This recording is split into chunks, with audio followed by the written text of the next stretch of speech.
For everyone who's a valedictorian, there's another 100 out there that they weigh 130 pounds and they've got calves the size of cantaloupes because they're hauling 75 pounds of marijuana across the desert. I think the numbers support that. And so, no, I won't back up on that statement. I think it's important that the people in Congress are able to objectively look at the data that's out there, the real facts. That was Congressman Steve King, who doubled down on that statement, saying that, yes, some immigrants without papers indeed are valedictorians, but others, as you heard, he talked about smuggling dope across the border. Joining me now is New York Republican Congressman Pete King. No relation. Congressman King, let me start, because I think that bite from the other Congressman King, speaks to one of the problems that the Republican Party may have in perception, and that is the harshness of its rhetoric. Where do you stand on that particular statement? I strongly disagree with what Steve King said. I agree with Speaker Boehner and Majority Leader Cantor, who both denounced the statement. Listen, we have to address the immigration issue in an intelligent way and in a humane way. I have strong concerns about 11 million people who violated the law to come into the country. The reality is many of them are very good people. Most of them are good people. We have to find a way to address it. My concern is that we can ensure that we have very strong security at the border. Then we have to find a way to accommodate those 11 million under the assurance that it's not going to be another 11 million in 5 years. But these are, we are a nation of immigrants. We have to find a way to accommodate security with realizing that there are people living here. I think that's what John Boehner wants to do. That's what the Senate tried to do, and we have to find a way to bring that together. But we can't be talking in any type of inflammatory language. It doesn't help anybody. Congressman, am I wrong, and I'm going to name a couple of subjects here, but am I wrong at looking at what's going on a variety of subjects, and we are seeing a party struggling for its soul and what it stands for? You've got a part of your party that doesn't want immigration reform in any way, that shape or form of what the Senate passed.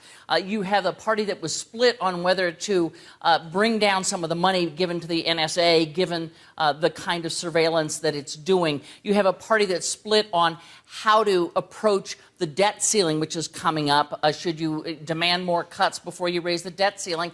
And you have a party that's split on whether, in fact, government spending should continue into the new fiscal year with Obamacare. You have folks in your party saying, unless Obamacare is defunded, we won't keep the government in business.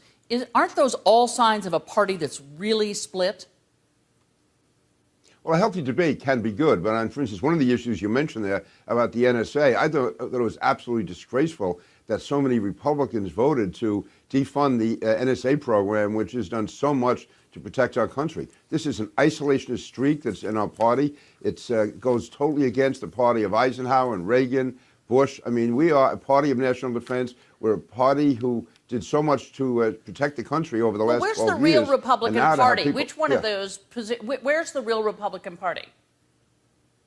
Well, I think we're going to find that out over the next 3 years. I want the Republican Party to be a party of strong national defense and a party, for instance, which can reach out to labor unions such as construction unions, police officers, firefighters. These are people who are socially conservative and want to agree with us, and too many people in our party drive them away. But to me, the overriding concern here has to be national defense, national security, and not be apologizing for America. When you have Rand Paul actually comparing Snowden to Martin Luther King or Henry David Thoreau, this is madness. This is the anti-war left-wing Democrats of the 1960s that nominated George McGovern and destroyed their party for almost 20 years. I don't want that happening to our party.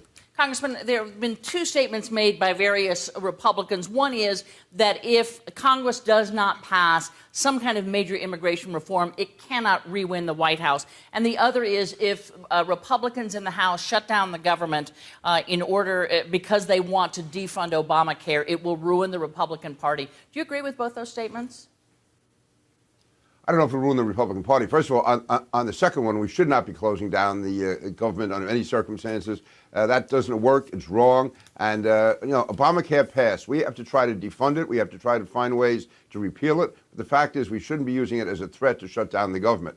As far as immigration, I think we have to show good faith in trying to find legislation that works. And I think right now we are going in that direction. Listen, the president had 4 years on immigration, did absolutely nothing. I would say you've seen a lot of movement over the last 6 months. in the Senate with, largely with strong Republican help. A bill did pass. Now, I don't fully agree with that bill, but I think we can find ways to make that bill work. And you do find people in the House who want it to work. But I would put the debt ceiling in a different category. There's no reason to be threatening to bring down the government. Let's make this work. Let's get spending cuts we need. But American people get turned off with the threat of terror politics. And Congressman, finally, what do you think it says about New York City that former Congressman Anthony Weiner, who you served with in Congress from different parties, is still running second in the polls for the Democratic primary in New York City? Yeah, it's a terrible aberration. We have a city in New York, the greatest city in the world. We've had, over the last 30-something years, we had Ed Koch, who was mayor for 12 years, Rudy Giuliani for 8, Mike Bloomberg for 12, outstanding giants of men who really did so much to bring New York City back, and to have Anthony Weiner, who really, again, I have nothing personal against Anthony. We always get along, but I have nothing personal. But there's a real pathological problem here with him. I mean, how he could be out there knowing all this information was going to come out. And I just think it was sort of a perverse celebrity factor for a while that had his numbers up there. I just can't see any way, even if the slave scandal had not come out, that Anthony Weiner could have won. After this, I think he should do himself and everybody a favor and just step to the sidelines. He's not qualified, not psychologically qualified, to be mayor of the city of New York.